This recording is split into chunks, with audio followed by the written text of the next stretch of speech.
Organizing Part 2. You are now ready to begin working on the data you received for the various channels we discussed in the previous topic. Now it is time to organize your environment to be more efficient. This topic will give some great suggestions on how to organize your workspace, your tasks, and the people you work with on projects. Keeping your workspace organized.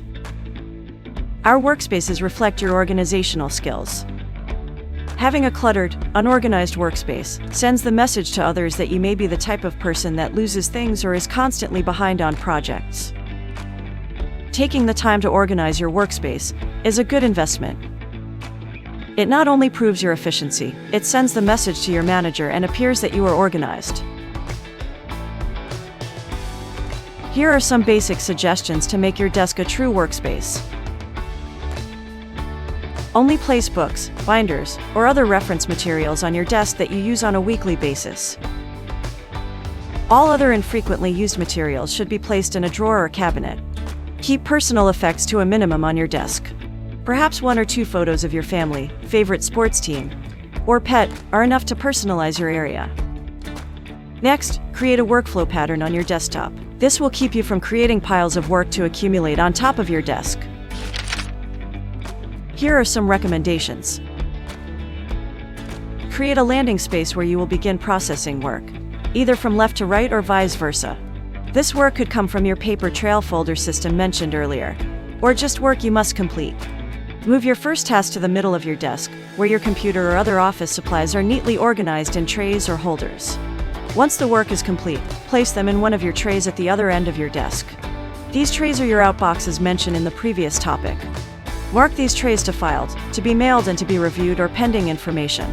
Try avoid working on too many things at once. This will lead to multiple piles of work on your desk. Using a to-do book. Having a to-do book or planner is a useful tool. Many times, in meetings, tasks are given, and expectations are set. It is best to bring along a book that has all your to-do items scheduled. This way you can determine when you are able to complete the task. Placing all your tasks in your computer is a good thing, but you cannot take your computer to a meeting or when meeting a client. A to-do book is a simple way to carry all your pending tasks. Here are some tips to keeping a to-do book. Get a planner that is right for you. This means the size, features, and format that should make you feel comfortable using it. Use a bookmark or insert tab as a placeholder for the day's work, making it easy to access. Take your to-do book everywhere you go. When a task arises immediately, write it in your to-do book, orbiting to the day you expect to do the task. Avoid squeezing in last-minute tasks in your to-do book or overscheduling, and negotiate whenever possible another deliverable date. The best practice in using a to-do book is remaining consistent in its use. Always consult your to-do book before committing to a task. Respect the tasks already scheduled in the book. Synchronize whatever tasks you have on your computer with your to-do book and vice versa. If you follow these steps, you will be very successful in using a to-do book. Add project management to your toolbox. Adopting project management tools into your daily routine will help to organize your work more effectively. Modern project management started in the 1960s and identifies 5 major phases of a project: initiating, planning, executing, monitoring, and closing. Within the planning phase are 3 important tools for managing people: tasks and communication. Becoming familiar with these tools and using them will help you organize those that work with you by their involvement in the project and influence. On screen is a description of each tool. List of project stakeholders.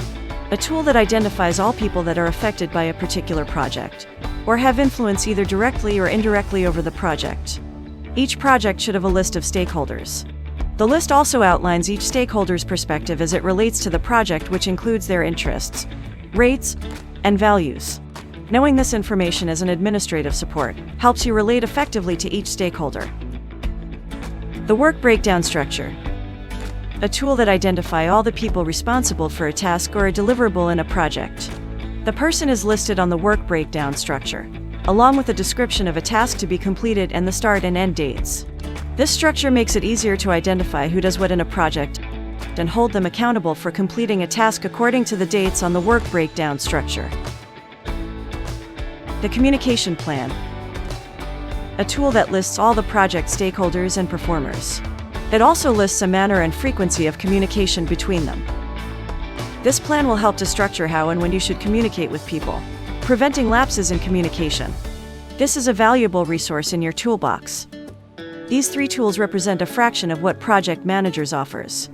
Learning project management methodology enhances the skill of the administrator. You do not have to pursue a career in project management in order to study it.